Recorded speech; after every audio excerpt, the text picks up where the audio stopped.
Negros Occidental Provincial Disaster Risk Reduction and Management Office ginapandaman ang publiko batok sa salang impormasyon nga nagalapta na tuhoy sa estado sang bulkan Kanlaon. Hindi magpati-patia, yaring balita nga itong gitutukan.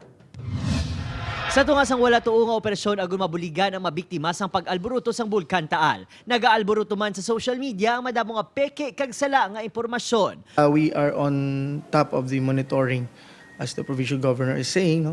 We have to pray, prepare, and be proactive in our preparations. Una na, yagin pahayag sa mga eksperto nga wala sang koneksyon ang Taal kag Kanlaon. Ang Kanlaon ang ginadagdag sa Alert Level 0 bangod normal ang volcanic activities sini. The latest bulletin PHIVOLCS has issued is October 25, 2019, downgrading the alert level of Kanlaon to Alert Level 0.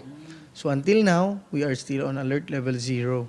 Kag wala pa man na monitored nga mga changes. Ang Kanlaon Volcano Observatory Center naman sang PHIVOLCS sa La Carlota City maidit ang monitoring sa bulkan. Ini matapos ang madasing nga pagsaka sang alert signals sang Taal sa sulod lang sang isak adlaw. Kung may activity or nagalupok ang Taal Volcano, nga malupok man dahil ng iban nga volcanoes in the Philippines, kay iba-iba na sila yung sa mga static system, sir. Padam sang PDRRMO sa netizens si hindi paghimuon nga lahog-lahog ang paglupok sang Kanlaon. Bangod dako ang dala sini nga halit sa pareho nga tawo. Tanom kag makasapatan.